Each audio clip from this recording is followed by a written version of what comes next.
1 মাস ভাত না খেয়ে থাকতাম ঢাকা শহরে যখন প্রথম আসতাম। ঢাকা শহরে যখন প্রথম আসছিলাম তখন আমার মা সাপোর্ট আর বাবার সাপোর্ট কারোর সাপোর্ট ছিল না। আমি মানুষের কাছে দিনমজুর কাজ, এক মাস আর্থিক সমস্যার কারণে আমার বাবা একবার মালয়েশিয়ায় গিয়েছিল। মালয়েশিয়ায় যাওয়ার পরে 8 মাস থানায় মানে বন্দি ছিল, জেলখানায়, মানে চৌরাস্তা গিয়ে মানে চৌরাস্তা থেকে যাওয়ার পরে বন্দি ছিল 8 মাস। বাবার সাথে যোগাযোগ হয়নি। আমরা ভাবছিলাম আমি আর আমার ছোট বোন আর আমার মা ভাবছিলাম বাবা মরে গেছে আর আসবে না, আমাদের সাথে যোগাযোগ হবে না। আপু কেমন আছেন? জি, ভালো আছি ভগবানের আশীর্বাদে। আপনি কেমন আছেন? হ্যাঁ, আমিও ভালো আছি। আপু, আপনাদের বাসা কোথায়? আমার বাসা হচ্ছে বান্দরবান। ও, এখানে বিজনেস করছেন?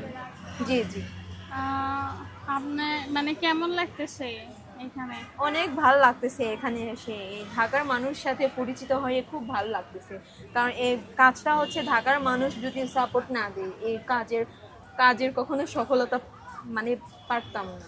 ও, দোকান কতদিন হয়েছে দিছেন? দোকান প্রায় 1 মাসের মতো হয়েছে। ও, এই মানে এগুলা তো আপনাদের পাহাড়ি হ্যাঁ অঞ্চলের এটা, খাবার। হ্যাঁ এটা আমাদের এটা পাহাড়ি অঞ্চল। এখানের মানুষ কিরকম খাইতেছে? এখানে মানুষ বলতেছে খুবই ভালো।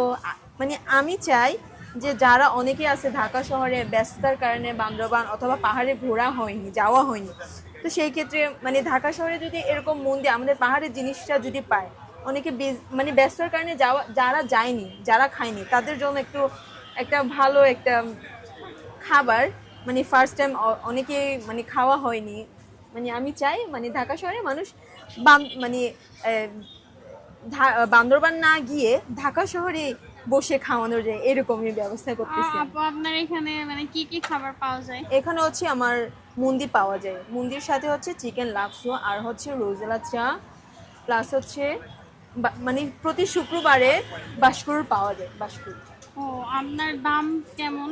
আমার দাম হচ্ছে মানে খাবারের দাম? হ্যাঁ, খাবারের দাম হচ্ছে 50 টাকা থেকে শুরু করে 100 টাকার পর্যন্ত।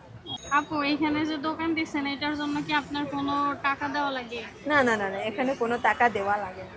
আর কিন্তু আপনি ব্যবসার আইডিয়াটা পাইলেন কিভাবে? ব্যবসা আইডিয়াটা পাইছি প্রথমে আমার বড় ভাইয়াদের থেকে।